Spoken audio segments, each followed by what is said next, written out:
Olá, professor. Olá, professora. Hoje você vai ver 2 vídeos. O primeiro deles fala da escrita.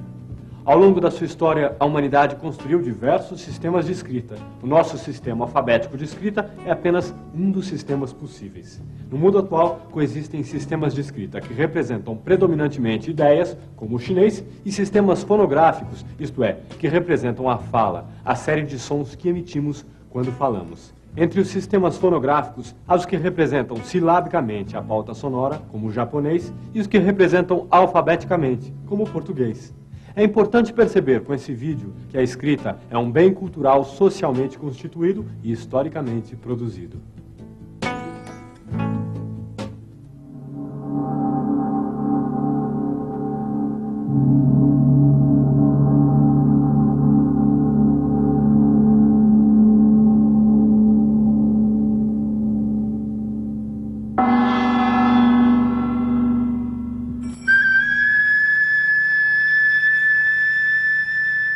Desde os tempos mais remotos, em sua luta pela sobrevivência, o ser humano soube aprimorar os seus sentidos para fazer face às necessidades e perigos da vida cotidiana.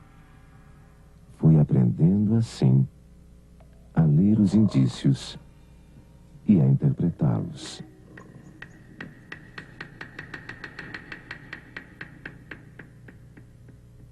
Indícios que foram muitas vezes reproduzidos pelo homem primitivo, como esses realizados há 10.000 anos atrás, em São Raimundo Nonato, no Nordeste brasileiro.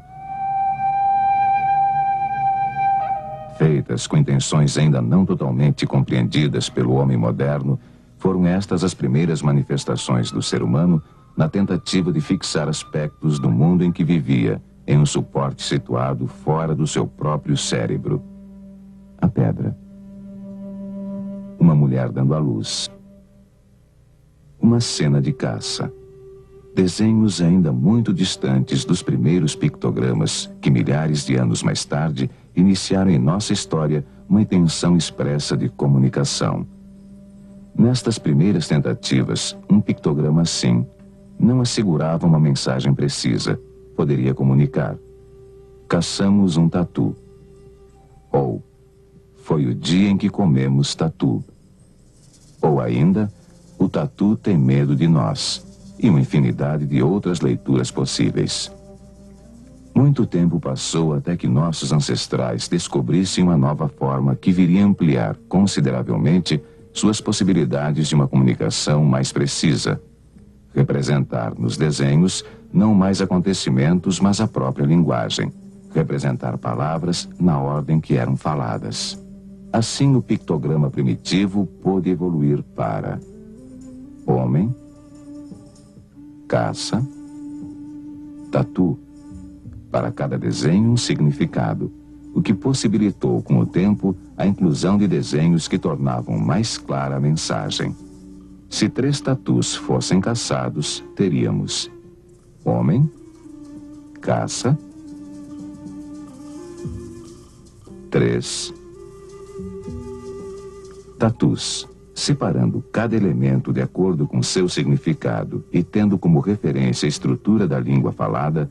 Esta forma de representação começou a ser utilizada por diferentes civilizações em diferentes épocas.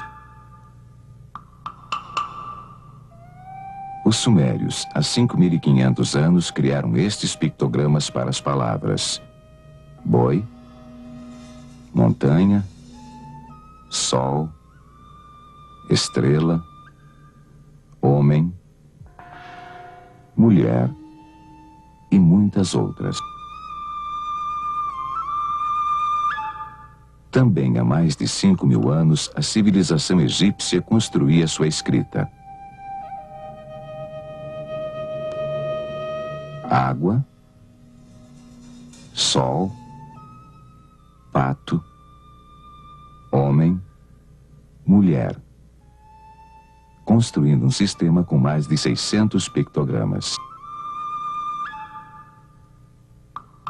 Na Ásia, 5 séculos depois dos egípcios, os chineses criavam os pictogramas que dariam origem à sua escrita.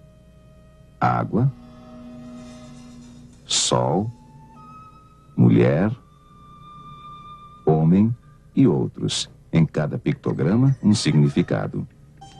Com o crescimento das cidades e das atividades comerciais, cada povo privilegiou um tipo de material como suporte para formas mais rápidas de escrever. Na Mesopotâmia, os sumérios utilizaram argila ainda úmida para suas anotações comerciais e relatos de guerras e conquistas. Os egípcios desenvolveram o papiro, papel rústico, onde os pictogramas eram escritos a tinta. E os chineses fizeram uso de cacos de cerâmica já queimada, onde escreviam com o uso de pincéis.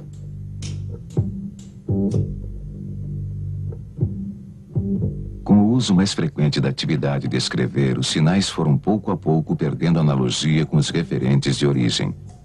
O pictograma boi, criado a partir de uma representação esquemática da cabeça do animal, teve esta evolução na escrita suméria.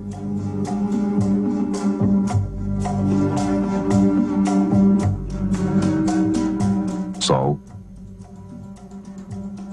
Chegaram assim os sumérios a um tipo de escrita inteiramente convencional, hoje conhecida como escrita cuneiforme. Nela não se reconhecia mais o significado pela semelhança com a coisa representada. A forma convencional tinha agora que ser ensinada por alguém que já a sabia.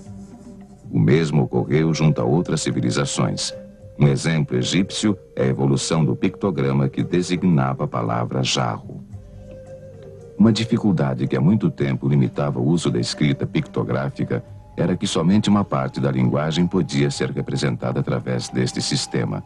O pictograma mulher, por exemplo, não era suficiente para representar todos os significados possíveis dentro do conceito mulher. Um primeiro passo para escapar a essa limitação foi a junção de duas unidades de escrita para representar uma terceira.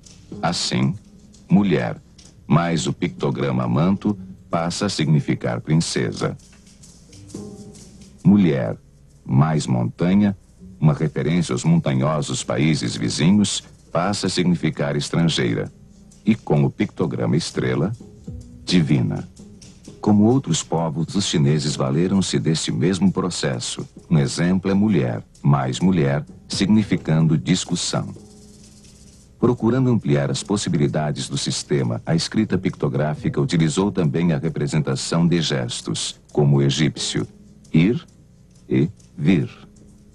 E outros tipos de analogia, como em sumério, a junção do ovo ao pictograma pássaro, para significar filho ou filha.